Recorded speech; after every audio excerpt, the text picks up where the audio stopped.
Hello everyone, I'm Mando. I play Vaas in Far Cry 3 and you're now watching Platform 32. My name is Daniel Berlin. I'm a game designer working on Far Cry 3 and you're watching Platform 32. Ah, Daniel Berlin, we meet again. Last time I bumped into Daniel, it was at an exclusive unveiling of Far Cry 3's multiplayer portion. During that event, I was told there was a secret, unannounced multiplayer game mode.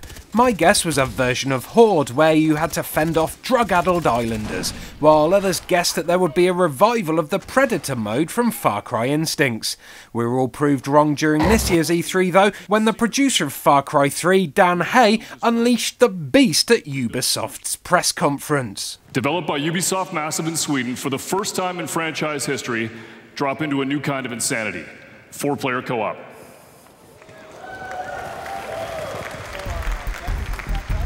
Come on then, Daniel, you've been keeping quiet about it for so long now. Tell us everything! It's campaign based. You basically go through a certain amount of levels. So I mean, it's also all about the team play. So like what you talked about with the multiplayer before, we're also bringing all those team play interactions into co-op. So the battle cries are there, the taggings are there, everyone can revive everyone, and not only the team play actions that you can do, but also the mission structure that we built within the game. We want to encourage co-op. So the mission objectives are going to be like, okay, one guy needs to carry the explosives, but he can't shoot and he can't run while he carries the explosives. So it's encouraged that another player comes in and like kind of escorts him as he does that. So we kind of have multi-layered kind of co-op, really pushing the team play. That's what we really wanted to do. So I mean, the game itself, Far Cry as a package, is just totally huge. And what about the level editor? Will we be able to use that to create our own co-op missions? The level editor is restricted to the basically player versus player. The multiplayer, yes, so it's not going to be for co-op. Earlier on, when Daniel said the 4-player co-op was campaign-based, he didn't mean the main story about Jason Brody versus Vaas can be played through with 4 players. Nuh-uh!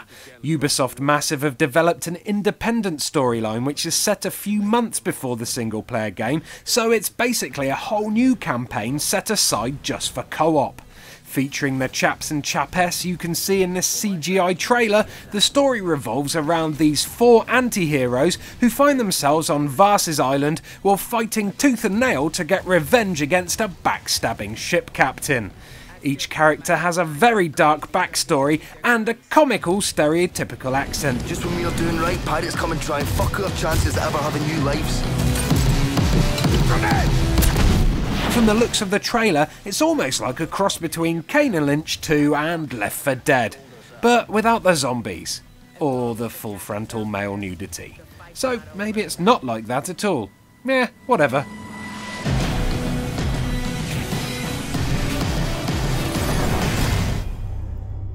After speaking to Daniel, I jumped onto the demo stations behind him and played through one of the missions to find out for myself just what the co-op mode is all about. The level I played was one of 6 which will appear in the main game, and it followed a set linear narrative rather than being open world like the main campaign.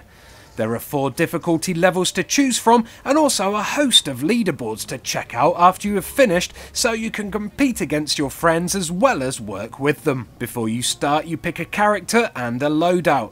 There was no noticeable difference between how each character played, but you can choose a custom loadout before you start so you can tailor your weapons to your playstyle. It's worth noting that weapons, attachments, skills and battle cries can all be unlocked in co-op as well as in multiplayer, so playing them will give you XP and add to your progression, and that progression will carry on through both. Whatever you unlock in multiplayer can also be used in co-op and vice versa. We launched the game as 4 players, each playing on a separate monitor, but were told that you can also play 2-player split screen on the PC, PS3 and Xbox 360, which is always a bonus for those peeps who have to share a console. The main objectives for the level were to repair and move a train which was blocking a tunnel, and to lay explosives on a bridge and then detonate them, all while being attacked by hordes of enemies. According to Daniel, these enemies will always spawn randomly, so no mission will ever play the same, which will add to the replay value. There was also a break in the main mission where all 4 players went head to head in a sniping competition, taking out pirates from a distance, the winner being the person who killed the most bad guys within the set time limit.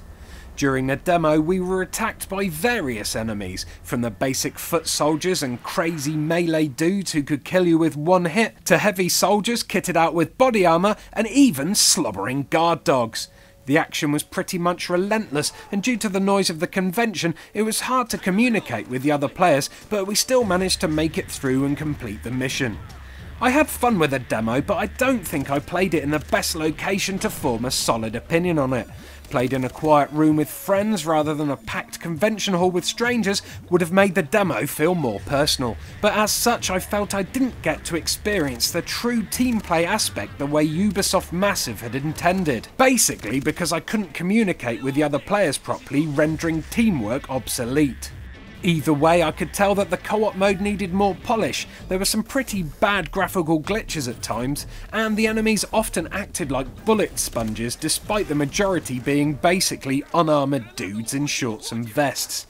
I have also been hearing complaints about oversensitive controls in the demo and that the aiming was a bit off, but before we started I was told by Daniel to reduce the input sensitivity by 4 in the controller options menu.